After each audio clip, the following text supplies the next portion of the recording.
Meu nome é Claudemir, trabalho na Daruma, e obrigado por vocês terem vindo aqui hoje para ouvir falar um pouquinho de PAF, de Windows Embedded, né? E é o que a gente vai estar falando um pouquinho aqui. A gente vai gastar aí pelo menos uns 10 minutinhos ou 15 para falar de Windows Embedded, já explico o motivo de por que a gente resolveu incluir essa palestra de Windows Embedded, e depois a gente vai falar de PAF, que eu acho que todo mundo aqui está interessado, né? Para entender um pouco dessa questão de PAF, né?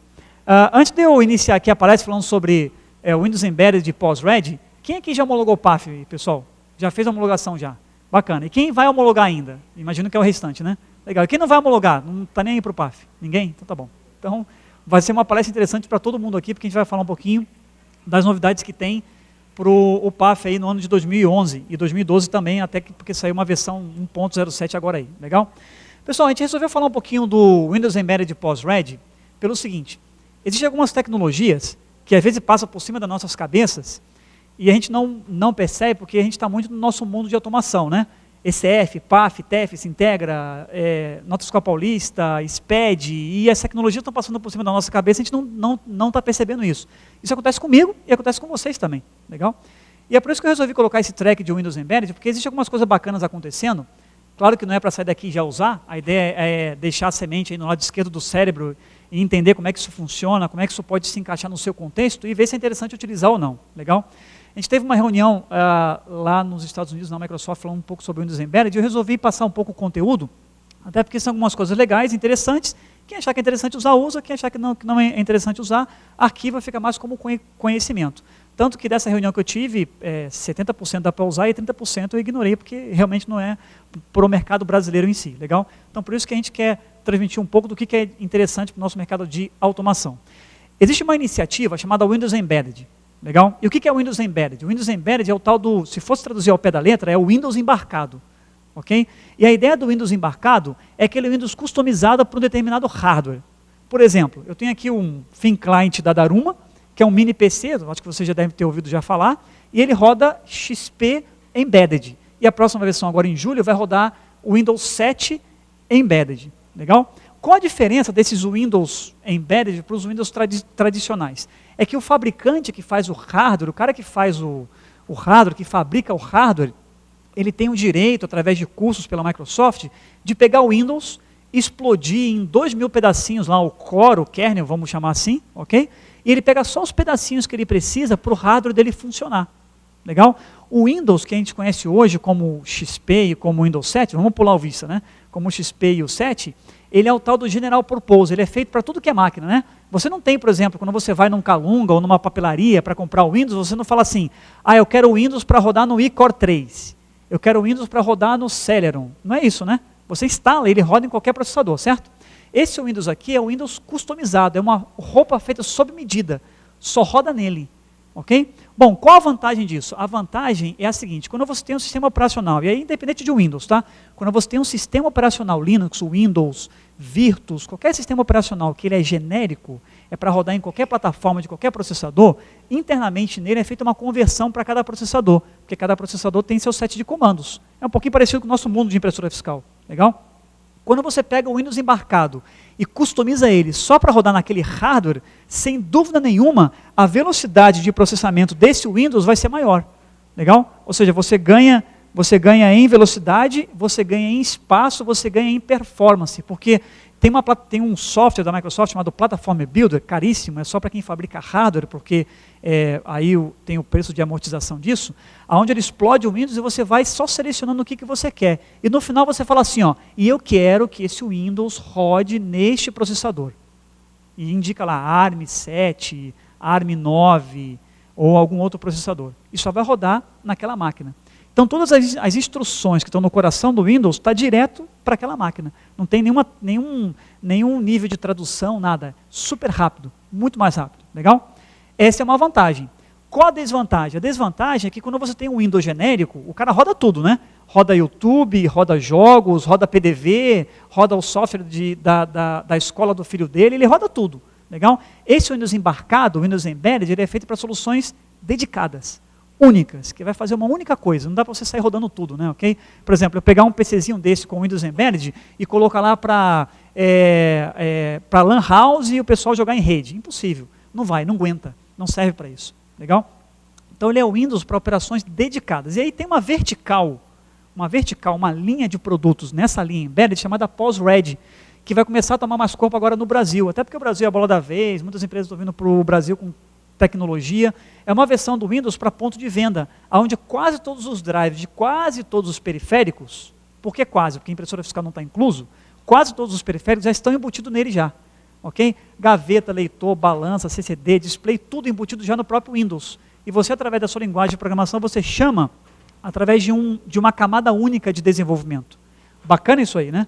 Okay? Claro que é uma camada internacional, tem que seguir um padrãozinho de desenvolvimento, mas você tem toda essa unificação. Você não precisa mais estar usando drivers de vários fabricantes de balança, de display, de line display, de microterminal. Legal? Então essa é uma iniciativa bacana que está chegando, o Windows Embedded. Quem quiser entender um pouco mais disso, está fácil. Microsoft.com/Windows Embedded. E aí tem um portal gigantesco com um monte de informação, inclusive falando sobre o POS.NET. Quem programa em .NET aqui? Levanta a mão, por favor. Então, lá tem uma camada exclusiva para quem programa em .NET utilizar o Windows Embedded POS-Ready, que é o .NET, que é o POS.NET, ok? O POS.NET, legal? Vários drivers feitos em .NET para você utilizar com periférico de automação. Isso é um lado da história do Windows Embedded.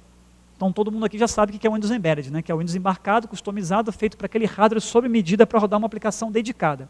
Existe o outro lado da história, que é o seguinte. Vocês lembram dos micros terminais? Ok? A Daruma tem um microterminalzinho lá para aquele cara que não quer programa de computador, não quer PC, não quer nada. Então, tem um microterminal lá para aquele cliente que só quer emitir cupom e tchau e pronto. Ok? E não quer investir em PC. Aí você tem um microterminal, não é isso? Ok? Até um tempo atrás, para programar para esses micros terminais, o cara tinha que ser nerd. Não é isso? Ou o cara usava Assembler, ou ele usava o Assembler, ou ele usava linguagem máquina, ou ele usava C. Ok? Ou ele era separado e não tinha filhos, né? Porque o cara para programar para aquilo era horrível. Legal? Não tinha outra solução para isso, né? Ok? E aí, só que o que acontece? Esse hardware tem um processador, não tem? Então, ó, de um lado você tem um microterminal com um processador.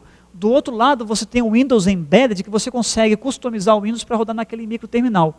E pasme, você passa a ter hoje no mercado micros terminais que rodam Windows.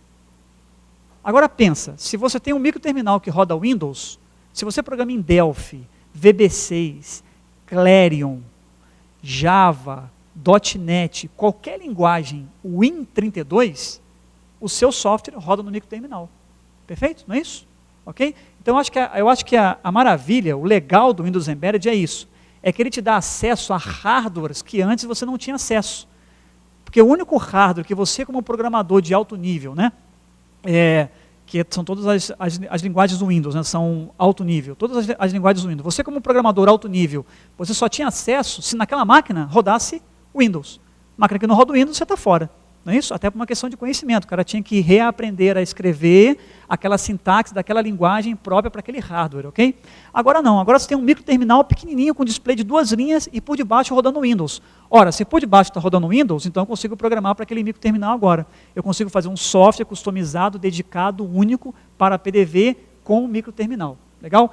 Um exemplo disso, não só a Daruma tem esse hardware, outros fabricantes também possuem, é o nosso hardware chamado TA2000 que roda o Windows por debaixo. E ele é um microterminal e você consegue programar para ele. Eu trouxe uma demo bacana aqui para a gente ver como é que funciona isso, que é esse carinha aqui, quer ver? Ó? Tem um slide gigantesco aqui falando sobre o Windows Embedded e o POS-Ready, tá? Quem quiser, depois eu posso mandar pelo e-mail para vocês verem. Tá? A ideia não é estar passando PPT, a gente mais fazer a coisa aqui na parte prática. Eu tenho aqui o Visual Studio, ó, ele está aqui, ok? Bom, estava aqui, deixa eu ver aqui.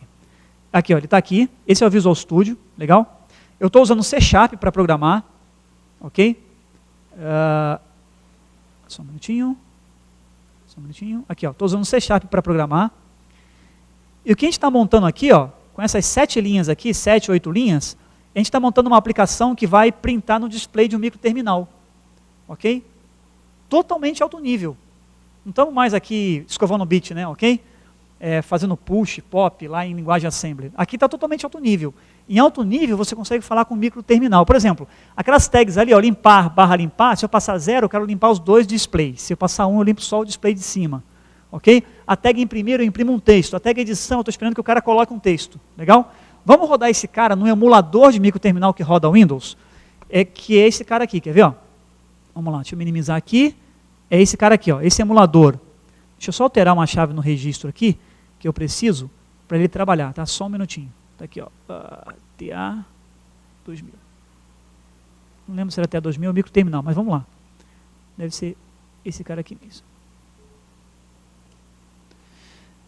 Ele vai demorar para carregar um pouquinho. Esse é um aplicativo que está feito em Windows. Ele emula um microterminal que roda Windows Embedded. É esse cara aqui, tá vendo? Ok? Está o display aqui, ó, de 2 linhas. Acho que todo mundo lembra de um microterminal que tem esse display, certo? De 2 linhas, e você consegue programar para esse display em alto nível em C#. Por quê? Porque embaixo roda o Windows Embedded. Se roda o Windows Embedded, eu posso rodar framework nele. Posso rodar Delphi, posso rodar Visual Basic 6, qualquer outra linguagem Win32, baseado em Windows, legal? Então esse é o acesso legal que a plataforma Windows Embedded traz para quem programa na plataforma Windows. Vamos rodar aqui a aplicação? Só um segundinho. Aqui, vamos lá. Ó, ele rodou já a aplicação e já está pedindo o código do produto. Se você olhar aqui, ó, como é que a gente pediu o código do produto? Pedimos aqui, ó, tá vendo aqui, ó, código produto, onde está o mouse aqui, ó, código produto, tá vendo? Então esse texto aqui, ele está lá. Nesse momento ele está executando essa linha aqui, ó, edição, ó.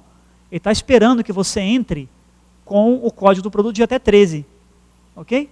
E aí se eu digitar aqui o código do produto de até 13, vamos lá, 1, 2, 3, 4, 5, 6, 7, 8, 9, 10, 11, 12, 13, ok? Ele busca lá, suco de laranja, isso aqui foi uma demonstração que a gente fez lá na Venezuela. Suco de laranja vale R$30 e tenho 18 em estoque. Legal? Simples, né? Ó, com 1, 2, 3, 4, 5, 6, 7 linhas. Com 7 linhas você consegue printar, limpar, pedir dados, ok? Tudo isso porque embaixo roda o Windows Embedded e você tem uma linguagem de alto nível em cima que é o C#. Bacana? E aí você consegue fazer algumas brincadeiras. Esse emulador aqui está no nosso site. É gratuito, não é a versão trial que daqui a 30 dias, pam, e para, né? Você pode continuar usando, ok? Então você entra lá no desenvolvedoresdaruma.com.br, vai no link microterminal e baixa esse emulador. Ele é um executável, não precisa instalar. Copia, cola, roda ele já está no ar para você trabalhar. E tem a CDLL Windows, que você consegue usar para chamar e passar os parâmetros para ele. Legal? Aí tem algumas coisas bacanas nesse emulador. Por exemplo, mas como é que se comporta um microterminal com código de barras? Eu posso colocar um leitor de código de barra no microterminal? Ora, claro que pode. De fato, já existe no mercado um microterminal com um porta USB. Por que não? Windows. O Windows não reconhece USB? Então o cara mete um chip de USB direto no processador, ele sai, pronto, você pluga o leitor de código de barra e pronto. Ok? E como é que se comporta o leitor de cartão? Tem um leitor de cartão magnético, não TEF, tá? Leitor de cartão magnético, ok? Tudo isso você consegue também brincar aqui nesse emulador que a gente fez para a comunidade de desenvolvedores, que é esse carinha aqui, ó. Eu quero saber como é que ele se comporta com o leitor de cartão. Tá aqui, ó. View, banda magnética. Tá aqui o carinha, ó. Ok? E aí você pode vir aqui nesse cartão de banda magnética, que pode ser, por exemplo, uma senha de operador, uma chave do operador mestre, ok? Aí você coloca um código aqui, ó. 1, 2, 3, 4, 5, 6, 7, 8, 9, 10, 11, 12, 13. Pronto, está gravado. O cartão tem esse código aí. Aí você manda passar aqui o cartão. Ok? Bacana, né? Ou seja, você consegue programar, você consegue fazer quase que um PDV aqui já.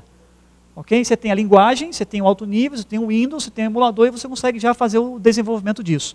Mas eu tenho que comprar o Visual Studio? Não tem. Você tem a versão Express, né? Microsoft.com/Express. Aí você baixa lá as versões Express e brinca para aprender como é que isso funciona, legal? E testar isso. E código de barras? Tudo bem, a gente consegue emular um código de barras. Você vem aqui, ó, botão direito, View, leitor de código de barras. Está aqui o carinha, ó. Aí você coloca um código de barra aqui que você queira, ok? Pede para ele esperar o produto aqui, aí você dá ler código de barras, ele lê o código de barras, legal? E teclado, aquele teclado reduzidinho, um teclado burro, que eu programo a teclinha, né? Ok? Que eu costumo programar a tecla. Legal, então você vem aqui, botão direito aqui, você pede um view e você pede aqui teclado. Legal? E aí você tem aí um ambiente de microterminal para trabalhar. E balança? Aí você, não, balança não tem, infelizmente, só esse, tá? Legal? Então, com esses 4 carinhas aí, o display, leitor de cartão, banda magnética, né? O teclado e o leitor de código de barra, você já consegue praticamente montar um PDVzinho para poder brincar. Claro que aqui, essa consulta aqui ela é fake, né? Eu coloquei lá 1, 2, 3, 4, qualquer número que eu colocar ali vai trazer suco de laranja. No meio daquelas linhas ali, você consulta o banco, traz os itens e mostra no display, lógico, né? Okay? Aí você insere aí toda a camada de banco nisso aí. Legal? Então, camada de apresentação você já consegue fazer com o microterminal já. Tudo isso aqui é possível porque está rodando, porque você tem acesso ao microterminal que roda o Windows Embedded, ok? Não é um microterminal que é um PC dentro. Nós já vimos muito essa história já. Quem é de automação aqui mais antigo, lembra do tal dos microterminais PCs, que tinha cooler. Não é isso. A ideia do Windows Embedded é rodar num hardware que está quase que hermeticamente fechado. Não tem cooler, não esquenta, roda frio. Ok? Por quê? Porque ele está dedicado para uma única operação. Não precisa se preocupar em ter várias operações ao mesmo tempo, que acaba aquecendo aí o processador e tendo que ter cooler. Ok? Ele é dedicado para uma única operação. Beleza? Joia? Alguma dúvida, moçada, sobre o Windows Embedded? Tranquilo, né? Então, quem quiser brincar, desenvolvedoresaruma.com.br, vai lá no link microterminais, baixa o emulador, microsoft.com/Windows Embedded, tudo junto, você consegue baixar bastante informação, bastante paper sobre o Windows Embedded, legal? Que eu acho que é a próxima geração aí de sistemas operacionais. A gente ouviu uma palestra lá do atual presidente lá, que é o Steve Ballmer, e aí tem uma coisa que me chamou muita atenção, que vale a pena compartilhar. A ideia não é fazer propaganda, é entender para onde é que está indo a tecnologia, onde ele falou assim, ó, aonde tiver qualquer telinha pequena, telinha que cabe no bolso, telinha grande, telinha média, nós queremos que lá rode o Windows. Essa é mais ou menos a missão deles, né? Okay? Nós não somos partidários de Windows ou Linux, tanto que nossos drives rodam em todas as plataformas. Mas é uma empresa gigante, a gente tem que estar de olho para onde é que esses caras estão indo. Okay? Então a ideia é você começar a ter o Windows mais enxuto, mais embarcado, não o Windows General Purpose, né, que é um PCzão grandão, você instala o Windows 7 inteiro lá, o Ultimate, para poder rodar em um PDV. Quanto mais enxuto, quanto mais embarcado, melhor. Então vale a pena começar a olhar aí essa tendência de embarcar o Windows, ou o tal do Windows on Chip. Beleza? Bacana? Essa é a mensagem que eu queria passar para vocês sobre o Windows Embedded. Vamos falar de PAF? PAF. Programa Aplicativo Fiscal. Deixa eu abrir o carinha aqui. Só um segundinho. Vamos lá.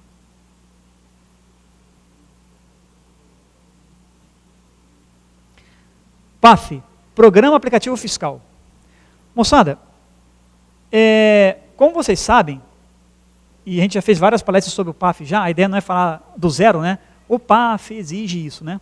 Mas tem uma coisa legal, tá? Ó. Eu já começo a dizer o seguinte, o PAF, Programa Aplicativo Fiscal, não é aquele terror, né, lá de 2012, que a cratera vai se abrir, a terra vai se partir no meio, e ninguém vai conseguir homologar, e ninguém vai sobreviver. Lembram disso, né? Todo o terrorismo que foi feito em cima do PAF. Legal? E em várias palestras a gente vem incentivando que o pessoal homologasse PAF, estudasse a legislação e homologasse PAF. Isso vem acontecendo. Okay? Então o PAF não é mais um bicho de 7 cabeças, é uma coisa que já está um pouco tragável, né? Você já consegue fazer o que o PAF exige. Algumas coisas ainda precisam ser melhoradas, outras coisas você consegue fazer com os pés nas costas, porque é quase que o dia a dia. Fazer SPED, por exemplo, tem que fazer, né? Okay? Nota Fiscal Paulista, se integra, são coisas que o software, tendo PAF ou não, por outras legislações, é meio que obrigado a fazer. Então, o mistério do PAF acabou. O que tem agora é a evolução. Uma coisa bacana é que já está na versão 1.7, saiu agora a versão 1.7, quem for homologar tem que ver a data que foi marcada a homologação, porque dependendo da data, se a data foi antes da edição, da publicação, você ainda vai ser homologado na versão anterior, se foi naquela data ou adiante, você é homologado naquela versão nova. Tá? Então quem marca com antecedência, 3 meses de antecedência, dá uma olhadinha na data, para saber qual versão você vai ser homologado, se é 1.7 ou se é 1.6. Ok? Agora, sobre o PAF em si, existem algumas mudanças que o pessoal da Polimig compartilhou, e algumas coisas interessantes. Primeiro, o feedback que as software houses dão sobre o PAF vale a pena. Funciona. Okay? A gente acha que não, acha que o físico é inacessível, né? Está lá em cima de uma montanha e tal. Que nada, funciona. Os caras estão a fim de fazer o PAF funcionar. Okay? O PAF veio até para beneficiar a gente, nivelou um pouco a coisa, não foi isso? Senão você tinha que homologar em cada estado, né? Você tinha que ir lá no Nordeste homologar, em Minas Gerais homologar, na Bahia homologar, em Santa Catarina homologar, São Paulo homologar. Hoje não, hoje você homologa em um único lugar, inclusive em São Paulo tem homologadores de PAF, embora São Paulo não exija o PAF, você homologa em um único lugar e vale para o Brasil inteiro. Você não precisa ir em vários estados homologar, então isso acabou. Na verdade, quem pediu o PAF fomos nós, né, que pedimos que unificasse isso. Então o fisco está afim de fazer a coisa funcionar. E os feedbacks que as software houses passaram, funcionou. Okay? Como por exemplo, vamos falar um pouquinho sobre a pré-venda? Lembra sobre a pré-venda, que na pré-venda, se virar 2 dias, você tem que cancelar a pré-venda? Para restaurantes e para hotéis, como esse aqui que a gente está, é impossível, né? Impossível. Imagina, você manda o cara dizer, ó, desce que eu tenho que fechar sua conta por causa da pré-venda. Imagina. Ok? Impossível. Aí foi criado um cara no PAF chamado conta cliente, que permite ficar aberto quanto tempo é necessário. Agora, como é que o fisco teve a ideia de criar o conta cliente? Ele teve a ideia porque os software houses reclamaram. Falaram, ô, vocês esqueceram de hotel? Não é isso? Esqueceram de estabelecimentos 48, 24, 72 horas? E aí? Eu vou ter que parar o negócio, fechar a conta do cara, abrir de novo, porque eu não posso deixar a pré-venda aberta? Então foi criada a conta cliente. Então o fisco está ouvindo, está disposto e está fazendo a coisa acontecer junto com a software house. Então vale a pena o feedback, vale a pena a reclamação sadia, lógico, né, sobre o PAF. E ele tem evoluído, legal? Quem acompanhou as versões aí, lá da 1.0 até 1.7, nota claramente a evolução, beleza? Então, por isso que é importante vocês continuarem dando feedbacks para os homologadores, que tudo isso é anotado. Quando você vai homologar, você reclama de alguma coisa e fala, cara, isso aqui no dia a dia é impossível. Não tenha dúvida, isso está no lado esquerdo do cara, ele vai levar para uma reunião trimestral que é feita com o fisco e vai estar passando isso aí. Então, vale a pena falar, vale a pena reclamar. Não pensa que vai ficar só lá no âmbito deles e não vai ser mudado nada. Vale a pena esse feedback, legal? Eu queria focar aqui em 2 itens importantes do PAF e mostrar uma inovação, que é a pré-venda, ok? A pré-venda, ela tem gerado um pouco de dor de cabeça para algumas software houses, né? Ok? Mas é uma coisa mais simples, talvez, até do que a gente imagina, legal? E aí a gente começa a pensar em como é que a gente pode inovar na questão da pré-venda, ok? Vamos pensar um pouquinho, moçada. Vocês concordam comigo que o estabelecimento que tem a pré-venda, o estabelecimento que tem a pré-venda é aquele estabelecimento que quando o cliente chega no caixa, o teu sistema já sabe o que o cliente comprou? Não é isso? Esse é o estabelecimento que tem a pré-venda, não é isso? Supermercado tem pré-venda? Não tem, né? Ok? Porque a descoberta, o sistema descobre, o sistema sabe o que foi comprado pelo cliente quando passa no código de barras, não é isso? Não é nem quando está na esteira do PDV, né? É quando passa pelo código de barras. Então é online, não tem a pré-venda. A descoberta é na hora, né? Na hora.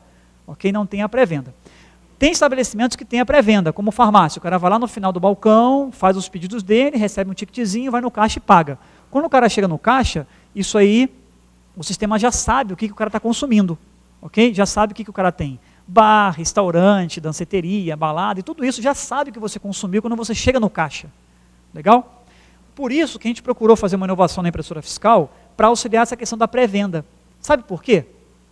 Vamos continuar o raciocínio. Ora, se o teu sistema já sabe o que você vai consumir e o que o cliente comprou, se o teu sistema já sabe isso, ok? Já está ciente disso, já tem esse conhecimento, seja num TXT, seja num banco de dados, ok? Você tem lá, cliente 1 consumiu isso, certo? Ok? Se o teu sistema já sabe, por que não mandar tudo isso de uma vez para a impressora fiscal? Ok? Por que não? Porque não dá, não é isso? Como é que é feita a venda na impressora fiscal? Você manda, ela te responde que vendeu, não é isso? Você contabiliza, manda o próximo item. Você manda, ela responde que vendeu, você contabiliza, manda o próximo item, não é isso? É o tal do concomitante, não é isso? Concomitante. Mas pode vender não concomitante? Pode, porque quando você vai homologar a PAF, você preenche um formulário dizendo venda concomitante, venda não concomitante. Venda não concomitante é pré-venda, não é isso? Porque você já sabe, você pega e manda para a impressora, não passa pelo código de barras e tal, ok? É por isso que a gente criou um recurso na impressora para auxiliar essa questão da pré-venda. E essa é a preocupação que a gente tem, está sempre alinhado com o PAF para ver o que a gente consegue inovar na questão de impressora, que acaba sendo uma pedra no sapato aí do PDV, por assim dizer, para deixar mais agradável o uso até da impressorinha fiscal. Se eu rodar uma aplicação aqui, eu acho que eu vou conseguir mostrar para vocês melhor do que falando. Deixa eu ver se a impressora está ligada, legal. Deixa eu só fazer uma alteraçãozinha aqui no meu... Não, aqui não preciso alterar o registro, vamos lá. Aqui eu estou, se não me engano, na COM 2, que eu estou usando o conversor USB serial, tá? Ele não pegou minha COM 2 não, só um minutinho. Deixa eu só ver aqui que COM que ele pegou aqui, vamos lá. Computer, Properties. A questão de conversor você consegue usar sem problema nenhum. Nós temos vários conversores que a gente utiliza lá, conversor USB serial. Eu tirei o carinha aqui, vou colocar.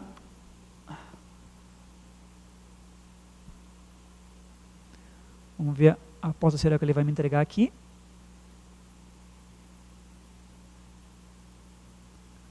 Vamos lá. Beleza. Beleza nada, né? Não me entregou a porta com. Então deixa eu retirar aqui esse meu carinha aqui. Para ver se não está me dando conflito na USB. Vamos lá. Opa. Está atualizando aqui. Vamos lá. Portas.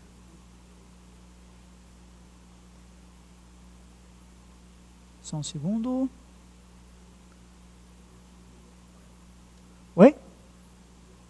Sumiu as portas, né? Vamos lá. Vamos ver se agora vai.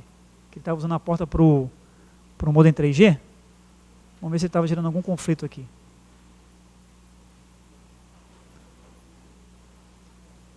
Vamos lá.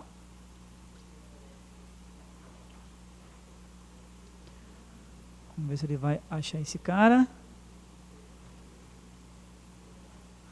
Não vale torcer para não funcionar, hein, moçada? Sem problemas. Vamos reiniciar esse carinha aqui, ele vai achar a compra para mim. Eu instalei esse drive aqui agora. Esse é um conversor novo, eu instalei esse drive aqui agora. Vamos reiniciar. Ele vai achar para mim a porta, legal? Force restart. Yes. E boa. Bom, o que eu queria mostrar para vocês aqui, que eu vou conseguir mostrar, é a questão de você enviar os itens de uma única vez para a impressora fiscal. Okay? A gente colocou um recurso na impressora fiscal que permite isso aí. Você consegue pegar os itens que você tem lá um banco de dados com 50 itens da pré-venda, você consegue cuspir isso na serial e a impressora vai te responder na velocidade de uma leitura X, vai imprimir o cupom na velocidade de uma leitura X. Isso é importante para quem desenvolve PAF com pré-venda, por quê? Porque quando o cara já está no caixa, ele já escolheu tudo. Ele sabe que não precisa passar o item, ele já quer pagar, não é isso? Ele tem pressa para pagar. E aí, se os itens são muitos, você acaba tendo uma lentidão na hora de você atender o cliente. Por isso que a gente desenvolveu essa inovação na impressora Mac, mostrando a velocidade de pré-venda que essa impressora tem, própria para pré-venda, claro. Ok? Aí. Existe um outro item que eu preciso comentar da pré-venda, que é o seguinte: essa inovação que nós colocamos aqui na impressora, ela não roda na FS 700, só roda na Mac, ok? Que é a impressora que está mais preparada aí para o PAF também, legal? Isso a gente vai trabalhar na engenharia para poder colocar essa inovação na FS 700 também. Aí é só trocar EPROM, como foi do caso da FS 600 1.05, e você já consegue usar, beleza? Então ele está startando aqui o Windows, vai encontrar aqui a porta e eu vou rodar para vocês verem aí essa inovação que a gente fez na pré-venda.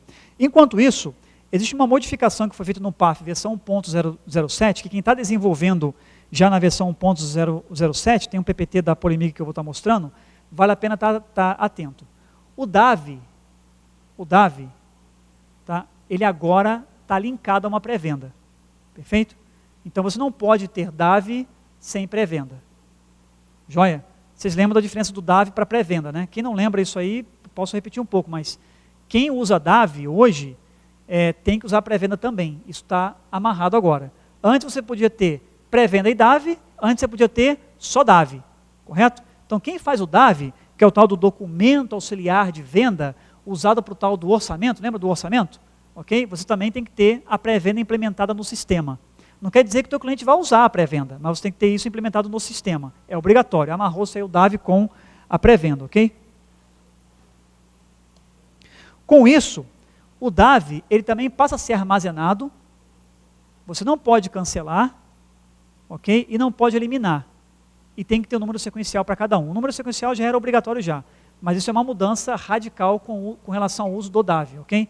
Você tem que continuar armazenando o DAV, tem que armazenar. Antigamente você podia eliminar depois de um período, não, ele tem que continuar sendo armazenado, ok?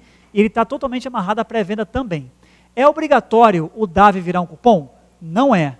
Quem é obrigatório virar cupom é a pré-venda, perfeito? Quem já fez homologação ou está vendo o roteiro de teste sabe que é obrigatório virar cupom à pré-venda. Mas o DAV não é obrigatório virar o cupom fiscal. Quem tem pré-venda tem que ter DAV. Quem quer ter DAV tem que ter a pré-venda. Beleza? Joia, isso é uma modificação importante que foi implementada na 107 por uma questão de segurança, segundo o argumento passado, e é bom a gente estar atento a esse cara aí. Vamos ver se ele conseguiu achar minha porta serial aqui. Vamos lá. Deixa só o meu lente aqui subir, só um minutinho. Computer.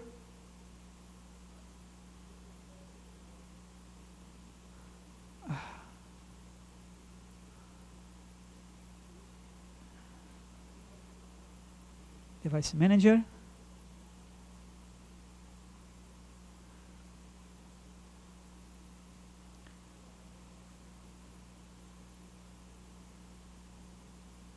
Vamos lá. Ok, está aqui a com 2, beleza? Então deixa eu rodar o carinha aqui no Visual Studio que a gente fez. Eu quero mostrar para vocês a sequência de comando que a gente criou para pré-venda, tá? Vamos rodar esse carinha aqui. Vamos lá. Eu estou fazendo aqui comunicação direta, não estou usando a DLL, tá? Mas a gente já tem esse comando implementado na Daruma Framework já. Então deixa só ele rodar, meu computador está um pouquinho lento que está botando, tá, pessoal?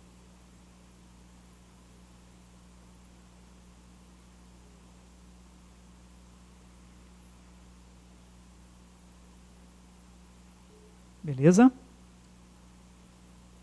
Joia. Aqui eu estou usando o Visual Studio 2010, esse código que eu tenho aqui roda em qualquer tipo de Visual Studio. Quem estiver usando aí a CBR, qualquer outro componente de integração com a impressora fiscal, consegue usar sem problema nenhum, tá? Então vamos abrir aqui agora o projeto. File.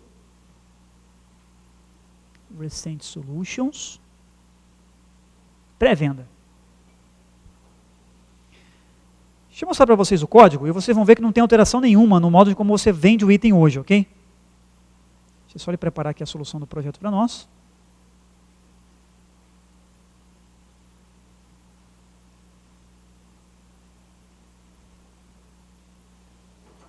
Deixa a impressora aqui para vocês verem.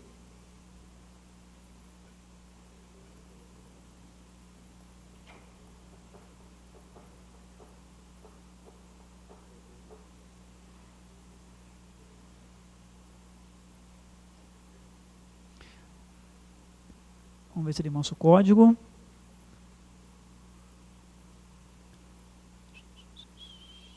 Beleza, está aqui, ó.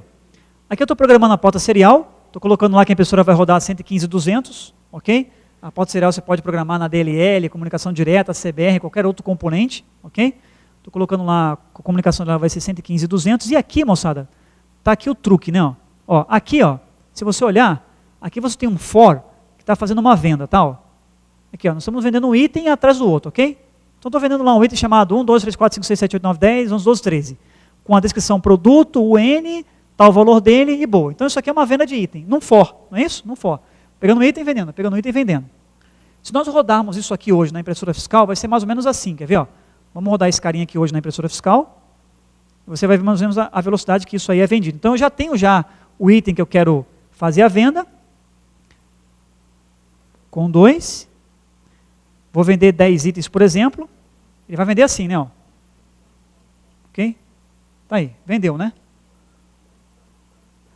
Vou vender de novo para vocês verem aqui, ó. Mais ou menos assim, né? Ó. 1 a 1, não é isso? Ok? Essa é a venda tradicional, tá? Mesmo se eu tenho um sistema de pré-venda, quando chega o arquivo para mim com todos os itens, para mandar para a impressora, tem que mandar 1 a 1, infelizmente, porque a impressora só suporta 1 a 1. Existe um comando novo que foi implementado que permite você fazer isso aqui, ó, dá uma olhada. Você vem aqui, ó, com 2, ok? Eu falo o seguinte, eu quero pegar a comanda de número 50, e nessa comanda tem uns itens, não é isso? Ok? Então a comanda de número 50, ele vai mostrar para mim os itens na tela, os 50 itens, e eu vou mandar para a impressora agora, ó. Pronto, fechou. Bacana, né? Bacana, né? 50 itens em menos de, sei lá, acho que um segundo e meio. Ok? Bacana isso aqui, né? Rápido, né? Tá, e tá o código-fonte aberto, não tem nenhum truquezinho, nada nessa manga, nada nessa, ok? É um comando que foi colocado na impressorinha, onde você acelera a parte de impressão, não fica mais aquecendo o mecanismo a cada item enviado, e ele consegue imprimir o item rapidamente. Isso aqui foi patenteado e tal, e a gente tem o domínio tecnológico disso. Outra vez aqui, ó, 50 itens, ó, eu mostro em tela e vou fechar a venda agora. Pronto, vendeu os 50 itens. Legal? Ou seja, na velocidade de uma leitura X, você consegue vender os 50 itens. Pois não. Boa. Ó, a pergunta dele, ó, acabou o papel no meio da impressão. Retorna que foi 25? Retorna. Por quê? Porque o teu processo de venda de item, ele continua igual. Você vai pegar o feedback de cada item. Ok? Aquele for, ele continua acontecendo. Tanto que, olha que coisa interessante que eu vou fazer aqui. Quer ver? Ó? Dá uma olhada aqui. Ó. Eu vou fechar a aplicação, tá? O for que vende os 50 itens é esse for aqui, tá? Ó. Só um minutinho. Cadê o home? Aqui, ó. O for que vende os 50 itens é esse for aqui, beleza? É esse for aqui, tá? Ok? O comando que habilita a pré-venda e desabilita a pré-venda é esse comando aqui, ó. Ó, esse comando que está aqui em cima, ok? Quando eu coloco lá comando 50, eu mando o comando para habilitar a pré-venda, fechado? Aí eu vou fazer o seguinte, eu vou comentar esse cara aqui, ó. Vamos comentar o código, beleza? E vamos rodar o cara. Ó. Ou seja, o meu processo de venda, o que eu estou querendo provar aqui é que o processo de venda não muda nada, você continua tendo feedback de cada item vendido, ok? Vamos colocar aqui, ó, com 2, e vou pedir para vender 50 itens. 1 a 1. que está indo a 1? Porque foi comentado o comando que liga o modo pré-venda, beleza? Joia? A rotina de venda não muda, ok? Nada. Se você já tem hoje uma rotina de venda pronta para a sua pré-venda, não muda. Você continua fazendo a venda normal, ok? Se eu voltar aqui, ó, e pedir para ele, antes de entrar no for de venda de item, ele mandar esse comandinho aqui, ó, ok? Vou rodar de novo a aplicação, vamos escolher aqui a porta com 2, ok? Vamos colocar aqui 50, ele abre o cupom, mostra os itens para mim, e eu mando a venda. Beleza? Só um comando, legal? Que você adiciona para habilitar o modo pré-venda. Fantástico isso aqui, né, pessoal? Bacana demais isso aqui, né? Diga lá. Normalmente. Finalizar o cupom, exato. Ou quando você... Exatamente, aí ele solta o cupom. Perfeito, é isso aí, legal? Está tudo na memória fiscal, está tudo na MFD, certinho, conforme a homologação manda. Beleza? Bacana isso aqui, né? Então, isso aqui está sendo usado numa casa noturna, onde quando dá 3 da manhã, todo mundo quer pagar e sair fora, não é isso? Ok? O cara já sabe todos os itens consumidos, né? Ok? Basta ele pegar aquilo ali, mandar para a impressora e pronto, com o modo pré-venda habilitado. Pois não. Pode, perfeitamente pode. Aí no momento que eu lançar um item que não está naquela pré-venda, aí ele vai cuspir os outros que estavam lá na memória e você vai lançar um a um, perfeito? É por isso, por causa essa pergunta dele, se depois eu posso lançar itens avulsos, não é isso? Ok? É por isso que quando você vai fazer a homologação, mesmo você tendo pré-venda, mesmo que o teu sistema tenha pré-venda, ele é feito o teste de concomitante, por causa desse tipo de venda que é feito no PDV, ok? Então tem lá um teste da concomitância. Não, mas o meu sistema não é concomitante, é pré-venda. Não, mas tem que fazer o teste da concomitância no PAF, porque pode ter esses casos de itens avulsos. Pois não. Qualquer, desculpa? Qualquer ramo de atividade pode, porque ali a impressora não consegue distinguir, entendeu? Isso aí, mas pode, porque esse comando, na verdade, ele não tem assim uma habilitação, tipo na intervenção técnica, né? Que você habilita e para desabilitar só na intervenção técnica. Você liga e desliga, entendeu? Ah tá, se a legislação diz assim, esses estabelecimentos podem ter pré-venda, esses não, né?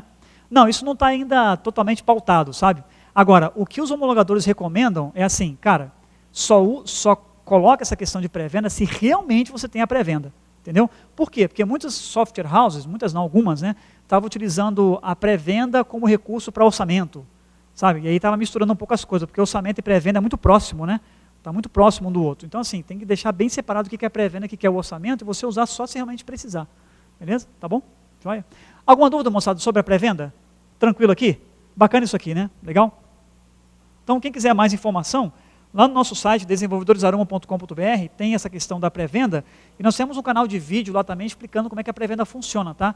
É youtube.com/darumadeveloper. Ou se você... Oi, pois não.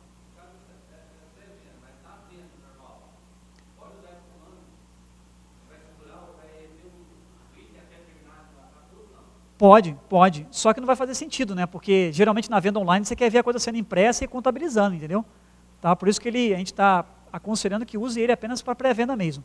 Perfeito? Ele já não vai fazer muito sentido, por exemplo, no supermercado, o cara passando e não está imprimindo, e é estranho, né? Tipo, se eu vou no supermercado e não está imprimindo, eu falo, opa, para tudo, você pegou o cara errado, você tem que imprimir, entendeu? Então, usa só na pré-venda mesmo. A impressora permite, né? A impressora permite. A tua pergunta é boa, mas vale a pena prestar atenção nisso. Não, eu acho que não. Aí não, né? Porque está claro que ali realmente não é uma pré-venda. Beleza? Tá bom? Quem quiser mais informação também, pode entrar no site desenvolvedoresaroma.com.br, tem um canal lá de vídeo Channel 9 com várias dicas sobre como utilizar a pré-venda, tá? E aí vocês conseguem entender um pouco mais dessa questão aí da pré-venda. Essa aqui é uma novidade bacana que a gente trouxe aí para os desenvolvedores. Eu queria falar um pouquinho para vocês agora sobre a questão da assinatura. Vamos lá? Meus documentos, só um minutinho. PAF. Esse item aqui, pessoal, que eu vou trabalhar com vocês agora, que é a assinatura, ele é um item que tem pego muita gente pelo pé e tem colocado um pouco de medo, mas é muito simples, tá? Não tem lá tantos problemas assim não. O que acontece? Todo arquivo que você gera do PAF, tá? Se integra, movimento de estoque, essas coisas que o PAF pede lá no menu fiscal, ok? ele pede que esse arquivo seja assinado digitalmente. Não é isso? Você tem que assinar digitalmente. Legal?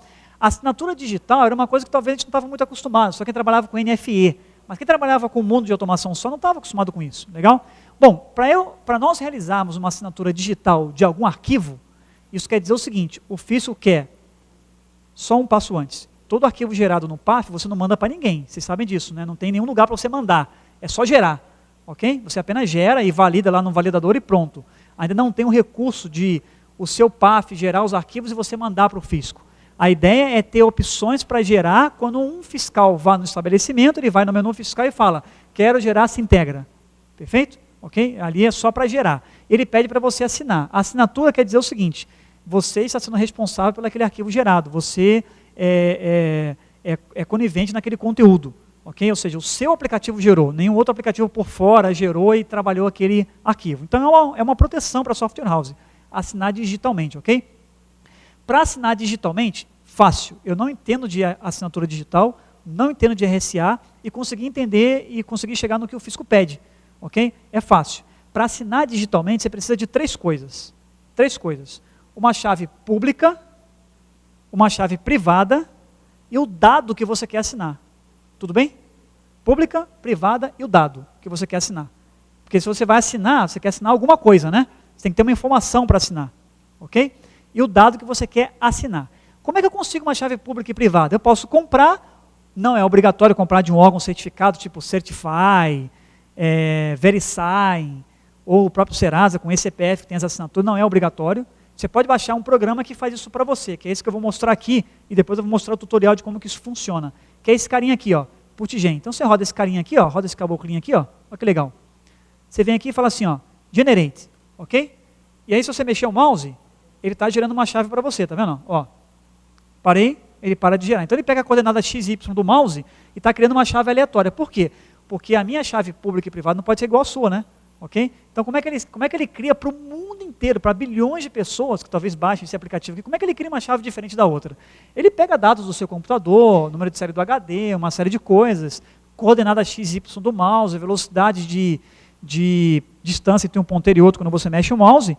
Na documentação dele ele explica isso, ele vai gerando a chave pública e privada. Perfeito? Bacana, né? Esse cara é grátis, não paga nada. Ok? Eu já vou mostrar o tutorial de onde que você baixa ele. Não vale você agora brincar e falar, coloca o computador do lado e vamos tentar fazer igual. Não dá, tá? Porque ele pega dados do próprio micro. Ok? Então você vai gerando aqui, ó, ele vai chegar no final, gerou a chave. Tá? Você vai salvar isso em um TXT. Aqui, ó. File, save. Gerou em um TXT e salve um TXT, perfeito? A sua chave pública e privada, ela está aqui, ó, nesse meio aqui, ó. Ah, mas o que é o que aí, Claudinho? O que significa isso? Ninguém consegue explicar, né? Porque esse é um algoritmo, ok? Então está lá A, B, B, N, N, Z, H, W, Z, X, Q. Isso é um algoritmo, é uma chave. Tá? Ele criou uma chave baseada num padrão matemático que ele capturou do seu PC e das coordenadas X e Y e te deu uma string dizendo, a tua chave é essa aqui, cara. É como se fosse uma senha, né? Ok? Boa. Já temos chave pública e privada. Legal? Agora, como é que eu assino o arquivo que o fisco pede? Assinar um arquivo, moçada, ninguém assina. Porque o arquivo ele é muito longo, né? Como é que você vai pegar todo o arquivo e assinar? É por isso que o fisco pede um passo antes. Você faz um cara chamado MD5. Você faz um MD5 do arquivo, não é isso? Vamos só relembrar o que é o MD5. O MD5 é mais fácil. Ele pega uma letra ou um byte do arquivo e vai fazendo o OR exclusivo com cada bytezinho, né? Cada bytezinho ele vai fazendo OR exclusivo, OR exclusivo, OR exclusivo, OR exclusivo. Aí no final ele te dá uma string de 32 bytes. Ok? Te dá lá 1, 4, 9, 80, 60, 40, 32 bytes. Ok? Se você mexer em alguma letra daquele arquivo, aquela string não bate mais, né? Ok? É como se fosse a digital, certo? Bacana? Então você faz o MD5 dele. Fez o MD5, ele vai te cuspir lá 32 bytes. São esses 32 bytes que você tem que assinar. Perfeito? Então, ó, nós já temos a chave pública e privada e o dado para ser assinado, que é o MD5 do arquivo que você gerou. Ok? Vamos fazer todo o processo junto? Gerei um arquivo de relatório de estoque. Faço o MD5 dele. Vai me cuspir 32 bytes. Pego esses 32 bytes e assino com a chave pública e privada. Já vou mostrar como. Tá? Quando você assinar, o resultado dessa assinatura são 128 bytes. Uma linhazinha de 128 bytes. Você vai pegar esse resultado e vai colocar no finalzinho do arquivo que o físico está pedindo, ok? Eu estou explicando assim para vocês entenderem todo o processo, mas se você usa a DLL, por exemplo, da Aruma Framework DLL, ela já faz tudo para você não precisa entender de nada disso. A única coisa que você precisa fazer é gerar a chave pública e privada, jogar no arquivinho, passar para a nossa DLL, aí você pede lá, DLL, faz o Sintegra para mim. Aí a DLL vai fazer o Sintegra, o MD5, pegar a tua chave, assinar, pegar a assinatura e colocar no final do arquivo. Tudo bem? Já faz meio que barba, cabelo e bigode. Legal? Quem usa as DLL. Geralmente os fabricantes já estão fazendo isso hoje já, estão seguindo essa tendência para poder auxiliar as software houses. Perfeito? Estou explicando isso porque tem drivers de mercado que não do fabricante, que você tem que fazer esse processo. Ok? Então você consegue uma chave pública e privada, gera o MD5 e assina. O tutorial de como fazer isso está no nosso site. desenvolvedoresaruma.com.br, tem um banner grandão na frente assim, escrito PAF, você clica, ele vai baixar um zip para você. Dentro desse zip estão todas essas pastas aqui, ó, que vocês vão reconhecer agora. Todas essas aqui, ó, ok? Essa quantidade de pastas aí, tá? E essa pasta aqui, ó, assinatura com a DLL. Então tá aqui, ó. Isso aqui é um documento PDF de 12 páginas de como assinar. Nossa, 12 páginas? Mas ele está em 12 páginas porque está bem explicadinho, tá? Tem inclusive telas, ó. Então ele explica aqui, ó. Onde é que eu baixo o putgen, tá ali, ó, para gerar chave pública e privada. Bacana? Ó, as telinhas aqui de como é que é feita a geração, tá vendo? Ó? Mostra ele começando a gerar, gerando. Ok? Bem simples, né?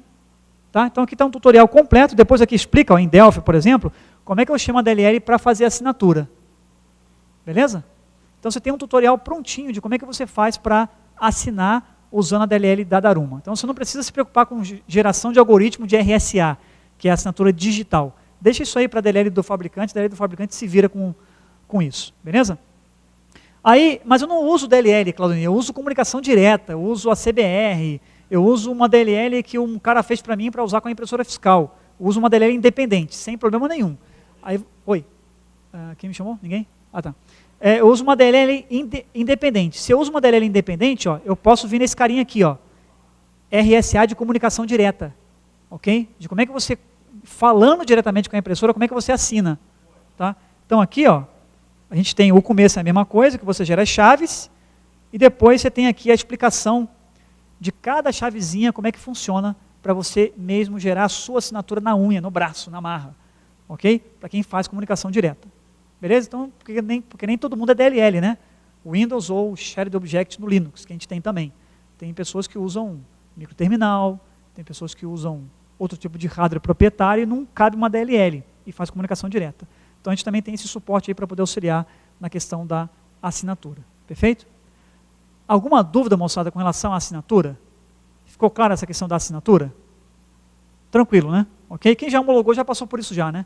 Ok? De geração de assinatura e tal. Legal? Isso aqui, na versão 1.7, não mudou nada. Beleza? Eu tenho um PPT aqui, que a Polimig mandou para mim. A Polimig tem sido um parceiro bacana aí nessa questão de PAF, e tem nos ajudado muito aí a entender alguns requisitos e levar para o físico alguns feedbacks, que ele fala algumas mudanças radicais aí na questão do PAF 107, que eu destaquei algumas aqui para a gente dar uma discutida aqui hoje, tá? Que é esse carinha aqui, ó. Ok? Bom, primeiro, está aqui os dados da Polimig, eles têm uma filial em São Paulo, para quem desejar homologar, não precisa ir no estado que exige o PAF para fazer a homologação. Tudo bem? Ok? Quem é de São Paulo, pode ir lá em São Paulo e fazer a homologação, tá? Tem no Rio, Recife, Belo Horizonte. Esses estados exigem PAF, São Paulo ainda não, mas esses três aqui, ó, Belo Horizonte, Rio e Recife, exige. Um detalhe, pessoal, eu lembrei, quando eu olho para Minas Gerais, eu lembro de TEF, né? Ok? Porque foi um dos primeiros estados a pedir o TEF. O cara, para homologar PAF, ele tem que estar homologado o TEF? Ok? É bom. Não tem uma lei dizendo, para homologar PAF, você tem que ser homologado o TEF. Não tem, mas é bom já estar homologado o TEF já. Então já passa já pelo TEF, porque o TEF, ele é meio que nefrálgico, ele é a espinha dorsal do PDV, não é isso? Você faz várias mudanças lá na hora para ser aprovado. Se você já homologou PAF e depois vai homologar TEF, quem garante que você não vai mudar nada ali na espinha dorsal do PDV? E se você mudar a espinha dorsal, quando você submete isso, essa mudança para fiscalização, o cara vai olhar e falar, pô, o cara mexeu um monte aqui, né? Vem homologar de novo. Ok? Então vale a pena primeiro homologar o TEF, depois homologar o PAF. Legal? Em Minas Gerais, por exemplo, se você está homologado o PAF e não está homologado o TEF, não adianta nada, porque você não consegue instalar o PDV se o TEF não estiver homologado. ok? Tem estados que permitem você usar o TEF na maquininha, como São Paulo, por exemplo. Ok? Tem um decreto lá dizendo que pode ser utilizado. Ok? Isso está em decreto, inclusive. Então, tem estados que permitem você fazer o TEF na maquininha, você não precisa estar homologado o TEF. Perfeito? Basta você estar homologado o PAF. Legal? Mas vale a pena você fazer a homologação do TEF e do PAF. Existe um teste no PAF com relação ao TEF que não é uma transação completa, tipo, faça uma transação completa de cartão, não é isso. Ele pede para você abrir o vinculado, imprimir uma transação e fechar o vinculado. Ponto, e para aí. Ele não vai executar o roteiro de teste do PAF para você. Beleza? Quem homologou aqui teve que passar por isso, né? Ok? Faz lá, abre o vinculado, imprime e fecha, não é isso? Ok? Ele não faz uma transação de TEF inteira, né? Ah, cancela a transação, faz um desfazimento. Eles não pedem isso, certo? É o vinculado mesmo, certo?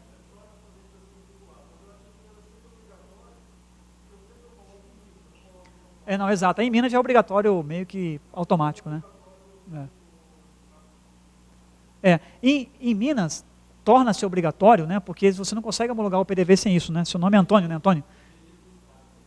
Você não consegue nem registrar, né? Então, torna-se obrigatório quase, né? Ok? Beleza? Legal. Existe um item aqui, pessoal, que eu achei interessante, que é esse cara aqui, ó. Os erros mais constantes recebidos durante o processo de homologação. Um dos maiores erros são os layouts aí dos arquivos apresentados.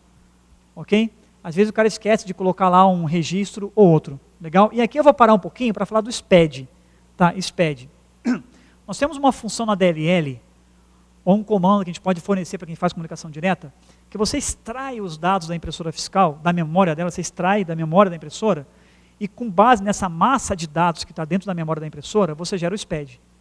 Mas alguns registros do SPED, não dá para gerar todos, porque o SPED também é de notas fiscais emitidas, não é isso? Ok? Tem lá um registro que eu acho que é o C16, que é de cupons fiscais emitidos. Esses a gente consegue gerar para você. Tá? Então não pode levar o SPED para homologar, e o Denis me deu esse feedback, só com os cupons fiscais, tem que ter tudo. Ok? Inclusive as notas fiscais. Perfeito?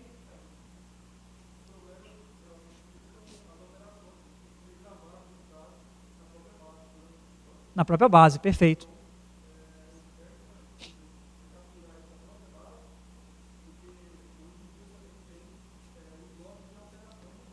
Perfeito.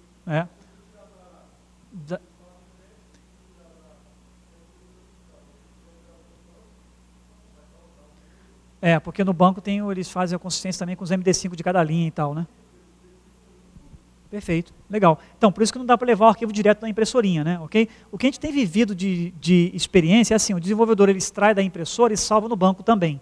Também é uma alternativa. Mas não dá para se basear só nesse arquivo que a gente gera, exatamente pelo que ele disse. Perfeito? Tem toda uma complexidade aí de outros arquivos, de outros itens do SPED que é necessário serem entregues aí para o homologador. Então, esse foi um dos erros mais falados aí que o Denis pediu para passar essa mensagem também, tá?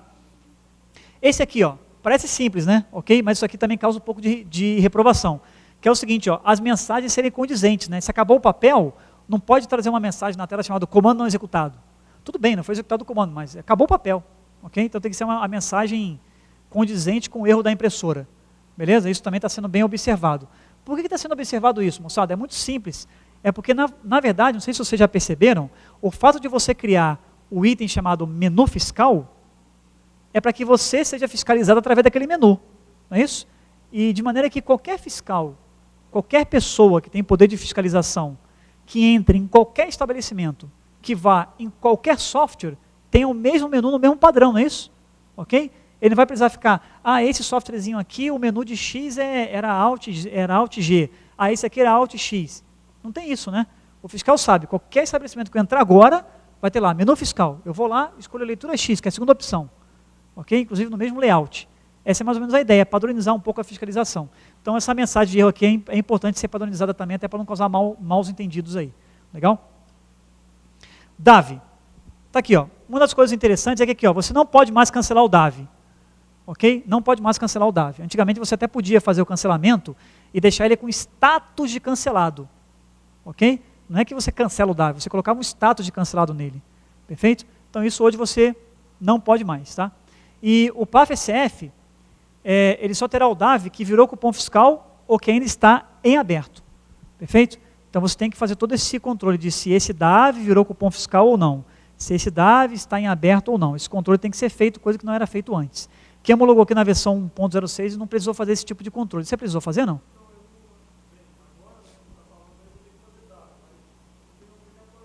É. Perfeito. E agora você vai ter que fazer os dois, né? O DAV e a pré-venda. Infelizmente, né? Tem esse requisito novo. Joia. Uma outra coisa interessante é esse cara aqui, ó. O DAV não poderá ser impresso mais de uma vez. Ok? Ele é proibido uma reimpressão. Isso é uma coisa que acontecia muito. E aí, assim, a gente tem também que fazer a seguinte leitura. Se o fisco, numa reunião com os homologadores, colocou esse item aqui, é porque alguma coisa de estranha estava acontecendo. Então, fecharam a porta, né? Ok? Eles não uma coisa falar assim, vou ferrar os caras, vou mandar não reimprimir o DAV. Não é. É porque realmente alguma coisa aconteceu de errado, de estranho, de sem querer, que teve que colocar esse item lá. Beleza? Então, quando ele fala assim, ó, o DAV não poderá ser impresso mais de uma vez, é o seguinte, às vezes você tinha orçamentos já guardados, não é isso? Vou dar um exemplo típico aqui. Papelaria. Todo começo de ano tem um material escolar, não é isso? Aí ele tem lá, lista 1, orçamento 1, orçamento 2, orçamento 3. Aí a mãe chegava e falava, eu quero o orçamento da escola 1. Aí ele imprimia aquele mesmo orçamento, não é isso? Ok? Agora não, agora você tem que gerar um DAV novo. Tá? Tem que gerar um número novo. É um outro DAV. Você não pode reaproveitá-lo. Tá? Ou então o cara foi lá, fez um orçamento e falou assim, ok, eu volto daqui a 2 dias porque eu vou pesquisar mais. Aí você guardava o DAV. Aí o cara voltava, você utilizava aquele mesmo DAV. Não pode, você tem que fazer um DAV novo. Perfeito? Ok? E aí volta a ter mais ou menos aquele mesmo item que a pré-venda tem. 2 caras fazendo DAV e só um cara vai pagar os 2 DAVs. Aí você cria um terceiro DAV e junta os 2. Ok? Mesclar, exatamente, é um terceiro DAV. Tá? Então esse é um item importante de estar atento aí com relação ao DAV. Beleza? A questão de estoque, pessoal, ela tem que ser muito bem tratada, porque agora você tem sempre que apresentar a última posição de estoque do arquivo que você gerou. É claro que estoque online, no bit, ninguém consegue fazer. No último evento, até perguntaram para a gente, como é que é tratado perda? Sei lá, tem uma caixa de tomate, perdi 4 tomates, o cara vai lá contar, não vai fazer isso na homologação, lógico, né? E nem é o dia a dia do estabelecimento comercial isso. Mas essa questão de estoque aqui, é importante vocês estarem atentos, tá? E agora você tem a opção do estoque parcial, ok? A opção do estoque parcial. Por algum motivo você não atualizou o estoque, faz uma lista daquele estoque parcialmente, do que você tem até o momento daquele estoque no seu sistema. Tá? Tem outro item que eu queria passar para vocês aqui, que é esse cara aqui, ó. Somente poderá ter funcionalidade de DAV se a empresa tiver funcionalidade de pré-venda. Beleza? Então não posso ter só o DAV. Isso, exato. Aí sim. Tá? Mas o DAV antigamente ele era solto, né? O cara não tinha pré-venda, mas fazia um orçamento. Ok? Vamos dar um exemplo. Material de construção. Quase não tem pré-venda, né? O cara chega lá e me dá um saco de prego. Não, me dá um orçamento desse saco de prego. Ok? O cara não tinha a pré-venda em si. Mas hoje não. Hoje o cara tem que estar amarrado. Tá? Então se você tem um DAV, você tem que ter a pré-venda também. Não. Que era o contrário, né? Eu devo ter trocado então. Desculpa. É o contrário. Beleza? Se eu quero fazer o DAV é solto. Ele não era obrigatório. Okay? A pré-venda tinha todo um processo de guardar a pré-venda, 2 dias, reimprimir, cancelar. Então, aquilo continua acontecendo. Se eu tenho a pré-venda, não preciso ter o DAV. Mas se eu vou colocar o orçamento, eu tenho que ter a pré-venda. Beleza? Estão totalmente amarrados aí. Tá? Esse PPT aqui, ele também está naquele zip lá do nosso site que vocês podem baixar. Beleza? Quando você der um clique lá no banner do PAF, você baixa esse PPT, tá? Dentro desse zip tem esse PPT também. Tem uma outra coisa interessante aqui, que é esse cara aqui, ó, que as pré-vendas, elas não podem ser mais lançadas na frente de loja, ok? Isso aqui é um item que causou um pouco de polêmica, vale a pena o experimento no mercado com isso e levar o feedback para o fisco, que é o seguinte, às vezes o próprio caixa já era pré-venda, ok? O próprio caixa já fazia pré-venda, ok? Então agora não, se você tem pré-venda, você tem que ter ponto de lançamento de pré-venda, independente do computador do caixa, tudo bem? Ok? Então, é como as farmácias, né? Você tem 2 caixas, 4 computadores para fazer as pré-vendas, né? Ok? Então, as pré-vendas são feitas em máquina separada do caixa. Ok? Oi? Isso é bom, né? Por que é bom? Porque vende mais cópia de software, não? Então tá bom. Beleza. Postos de combustíveis. Quem trabalha com postos de combustíveis aqui? Legal. Tem uma notícia, talvez não muito boa, que é esse carinha aqui, quer ver, ó? Só um minutinho. Esse aqui, ó. O PAF-SF deverá impedir o registro de combustíveis e cupom fiscal emitido sem que a integração com o concentrador previsto no requisito XXXV esteja funcionando, que é o nosso requisito 35. Se você não tiver habilitado com o concentrador de bomba naquele momento, você não pode emitir cupom. Perfeito? É mais ou menos como se o ECF quebrasse, né? Ok? Isso aqui impedia você usar o tal da bomba mecânica, não a bomba integrada no sistema. Tá? Então agora a bomba tem que estar integrada no sistema de automação. Perfeito? Isso aqui, talvez, assim, é uma leitura minha, tá? Eu vejo isso aqui com os olhos nem com questão do fisco, que eu acho que é o próprio consumidor, né? Ele quer que esteja integrado, tirando da bomba eletronicamente, não aquela coisa do cara olhar lá, digitar e boa. Ele quer essa integração. Hoje, se eu vou num posto em que o cara está digitando para mim o valor, eu já fico meio desconfiado já, querendo na bomba para conferir, voltar, confiro, volto, ok? Se o negócio está integrado, está bem mais idôneo, né, ok? Então talvez, eu não sei se isso aqui tem alguma coisa a ver até com questão do consumidor, tá? Mas se não estiver funcionando o concentrador, você não consegue emitir cupom fiscal. No evento anterior, um carinha que trabalha com posto de gasolina, ele falou assim, tá, Claudinei, e aí? Eu passo a cordinha no posto, passo a corrente, se quebrar, né? Hoje, tirando uma foto de hoje, é assim, passa a corrente, porque senão você não vai conseguir vender. Mas isso aqui é um item que vale a pena vocês que trabalham com postos de gasolina, dar feedback para o fisco, para os homologadores, para as entidades de classe como a FRAC, e levar uma sugestão para o fisco até, sobre como tratar quando o concentrador de bomba der um problema. Perfeito? Como é que trata isso hoje? Perfeito? Diga lá, doutor.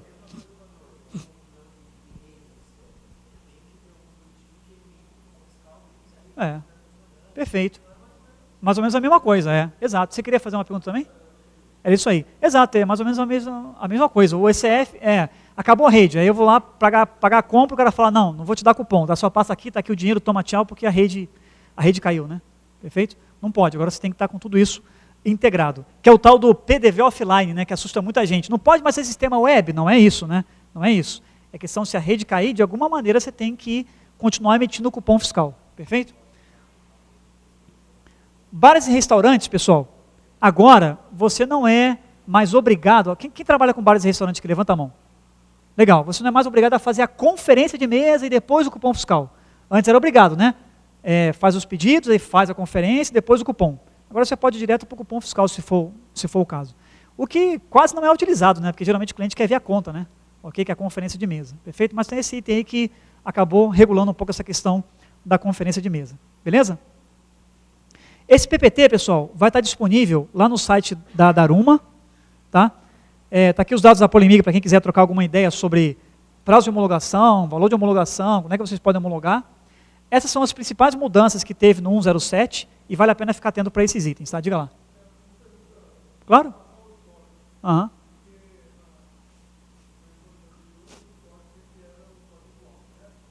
Online, no bit, batendo, né?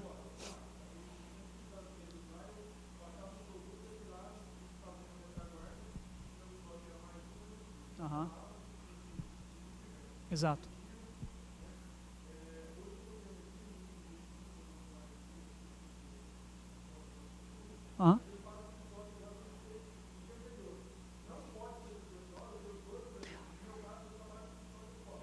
Tranquilo, sem problema algum. Pode continuar tendo essa versão de estoque online, ok?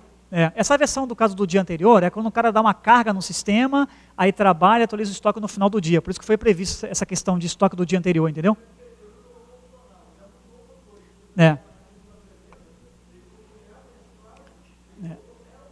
É opcional, Nesse estoque ele não colocou isso, né? E na parte de estoque ele não colocou isso, né?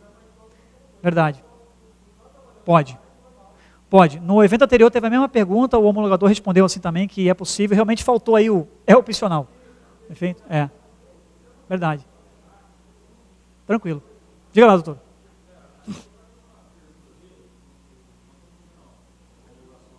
Legal. Semana que vem, próximo, não? Tá. Legal.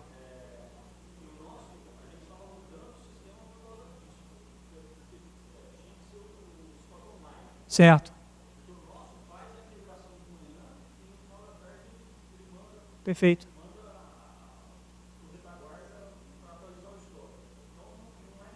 Não, pode ser do dia anterior. Perfeito. Bacana isso aí, né? Foi para prever isso aí. Com certeza isso aí são feedback das software houses para o fisco, né? Falando, cara, vem aqui no dia a dia ver como é que funciona. É impossível ter um estoque online nesse nível de de regra de negócio. Exatamente, perfeito. Entendi. Perfeito. Entendi. Legal. Pode. E essa questão de offline aí, só lembrando, a impressora continua funcionando, né? Mesmo estando sem rede, tá, a impressora tem que continuar funcionando. Diga lá.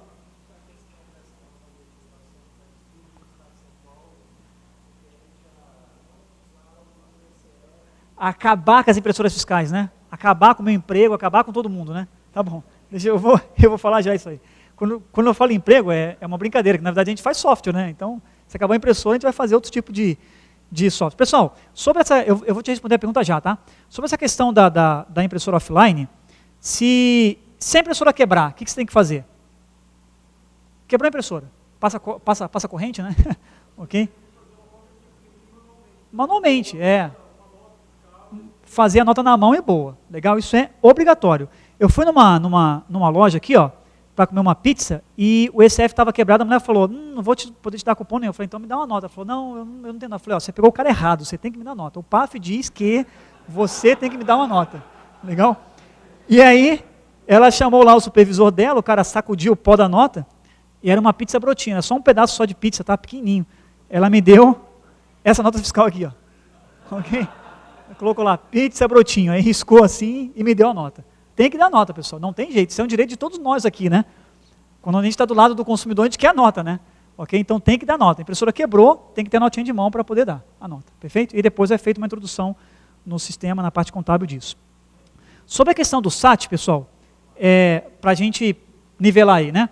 O que é o SAT? O SAT ele é o Sistema Arrecadador Tributário, né? Ok?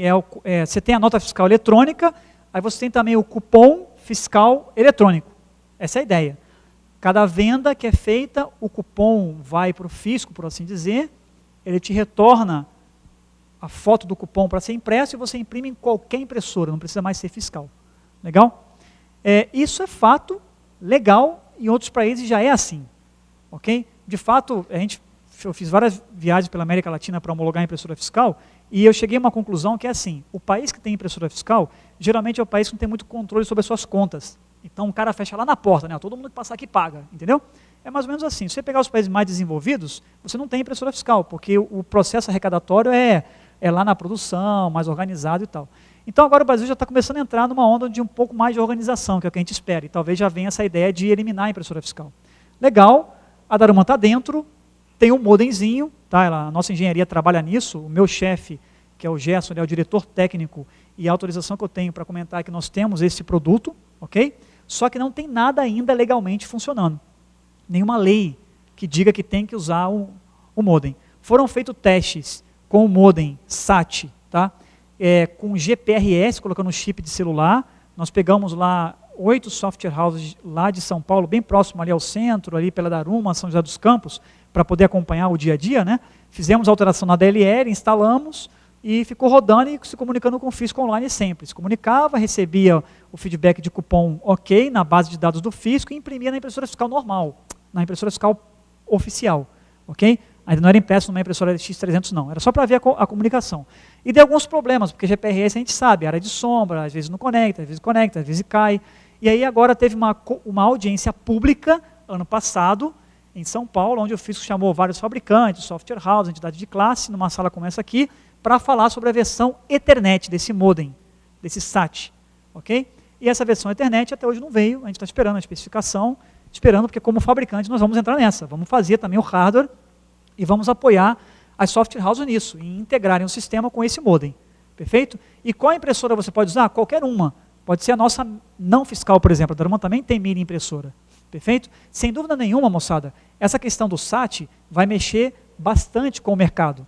Não mexe só com a gente que é fabricante não, ok? Mexe também com vocês que são software houses. Porque muitas empresas hoje não vêm para o Brasil pela lei fiscal, porque é chato, é complexo, é PDV, impressora, homologar. Depois que isso acabar, várias software houses vão vir para o Brasil também. Várias, muitas. E qualquer outro desenvolvedor consegue fazer um sistema de automação sem muita complicação. Concorda comigo?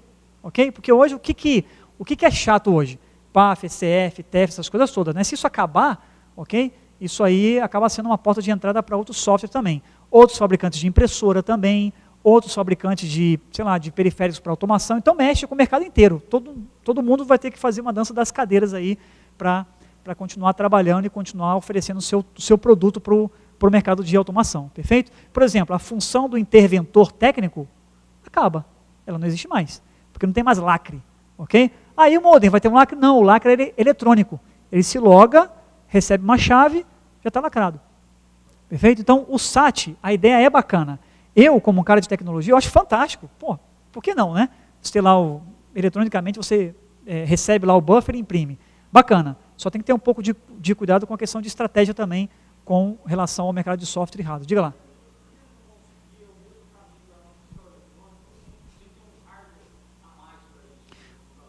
Boa. Como é que é o teu nome? Então, Alexandre, eu acho que isso é um processo natural, entendeu? Eu acho que numa segunda fase, talvez entre nisso. Talvez para não fazer uma quebra de paradigma tão alta assim, tipo, sai de um dispositivo controlado e não tem mais nada, entendeu? Eu acho que a coisa está meio assim, vamos para essa fase aqui de ter um modem que eu consigo fiscalizar ele remotamente e depois passar isso para XML, alguma outra coisa assim, entendeu? É. Perfeito. Perfeito.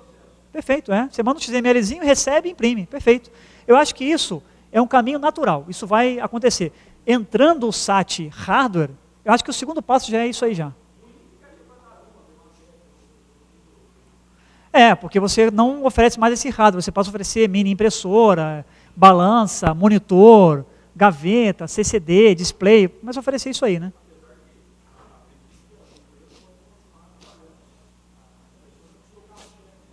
Exatamente. Perfeito, perfeito. Eu acho que todos nós, com a entrada do SAT, acabam encolhendo um pouquinho, né, mas depois você se faz um realinhamento estratégico e continua.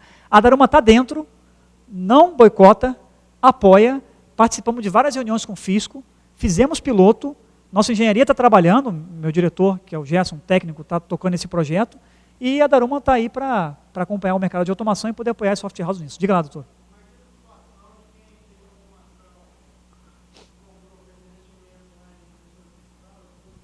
Certo.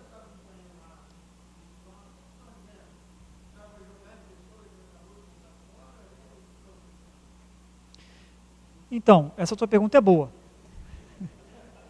É uma boa pergunta. Eu senti um pouquinho de mágoa aí no seu tom de voz, mas tudo bem. É uma pergunta boa. Então, quem fez todo o investimento... como é que é o seu nome? Desculpa. Alex. Então, Alex, é por isso...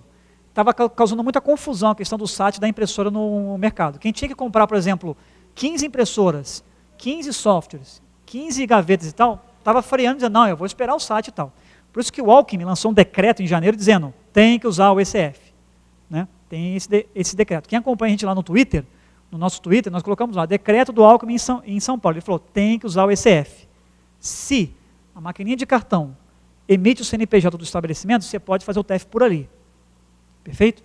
Então ele diz, tem que usar o CF, pode usar a maquininha, se a maquininha de cartão emitir o CNPJ da entidade que está emitindo o TEF. Beleza? Então, estava causando confusão. Então isso já deu uma regularizada. Falou, moçada, quem tem que comprar ECF, investir em ponto de venda, invista agora. Mas eu não tenho dúvida que quando isso acontecer, os fabricantes vão achar uma solução para essa impressora. Entendeu? Eu não tenho dúvida. Nós, da Daruma, eu não posso estar falando aqui agora, mas nós, Daruma, temos uma estratégia. A gente não vai chegar para você e falar, joga fora a tua impressora. Eu tenho uma estratégia traçada para poder manter as software houses conosco, ok? De maneira a aproveitar o parque instalado. Nós temos uma estratégia. Legal? Pode ficar tranquilo que quem, pelo menos com Daruma, ninguém vai ficar desamparado, joga a impressora fora. Nós temos uma estratégia bacana, desenhada para isso aí, para você aproveitar o seu investimento, tá? Mas se fosse responder ao pé da letra, seria assim, joga a impressora fora, entendeu? Beleza? Tá bom? Tinha mais alguma pergunta? Diga lá. Isso, então, ó, essa pergunta é boa. O SAT, uma nova homologação para software house? Eu vou responder essa pergunta, boa, passando para você exatamente o que o Fisco falou na audiência pública, tá? Para quem não pôde estar lá. O Fisco ele falou assim, o SAT tem a intenção de aproximar o Fisco do PDV, porque o Fisco está muito distante do PDV, está muito longe, ok? Uma vez que eu estou incluindo uma nova obrigação, e eu já tenho todos esses dados na minha base de dados Fisco, eu vou eliminar uma série de obrigações acessórias. O que são obrigações acessórias? Homologar software, fazer Sintegra, fazer SPED, porque eu já tenho tudo. Entendeu? Então tudo isso vai por água abaixo, não tem mais homologação. O mercado abre. Ok? qualquer um, no bom sentido e no mau sentido, vai conseguir fazer aí um software de automação e concorrer no mercado de automação comercial. Por isso que assim, é legal, eu acho a ideia boa, só tem que ter algumas regulamentações para não estragar o mercado totalmente, né, ok? Senão complica a vida. Diga lá, doutor. Mais alguma pergunta? Tranquilo? Pessoal, quem quiser mais informação então sobre o que eu comentei aqui hoje, tá? Vocês podem entrar lá no nosso site, desenvolvedoresaruma.com.br, ok? Eu ia mostrar para vocês aqui a nossa certificação lá da Microsoft, mas o meu 3G aqui não está muito legal. A nossa mini impressora, não sei se essa aqui já está com selo, tá? A nossa mini impressora, ela é a única hoje no mercado brasileiro, mini impressora, tá? É a única hoje homologada no Windows 7, perfeito? Ela foi homologada, testada, aprovada, comprovada, judiada no Windows 7. E aí o driver ele foi homologado e quando você pluga a impressora lá no Windows, você consegue instalar o drive automaticamente, perfeito? É a única impressora homologada, certificada no Windows 7. Tá? Uma coisa é falar que é compatível, outra coisa é falar, tem um selo e toda impressora que sai da fábrica agora sai com o selinho do Windows aqui, ó. Sai o selinho do Windows ali. Igual os computadores, né, que você compra e vem o selo do Windows, tá? A minha impressora está homologada com o Windows 7. Aí, a comunidade de desenvolvedores deu feedback falando, cara, o Windows 7 para chegar no PDV vai demorar, eu uso 98 aqui ainda. Tudo bem, nós vamos lá e homologamos com 98 também. Então a gente tem um selo do Windows 98. Aí o cara falou, não, mas eu uso XP. Ok, vamos lá e homologamos o XP. Então a nossa impressora hoje, não fiscal, para quem tem aonde colocar a impressora não fiscal, ela é a única do mercado brasileiro que tem os 3 selos de homologação. 98, XP e o Windows 7. Aí veio um cara e falou assim para mim, mas eu estou usando o Vista. Eu falei, cara, um abraço. A gente não vai fazer a homologação para o Windows Vista, beleza? Deixa eu deixar o meu e-mail aqui, moçada, para a gente trocar umas ideias depois.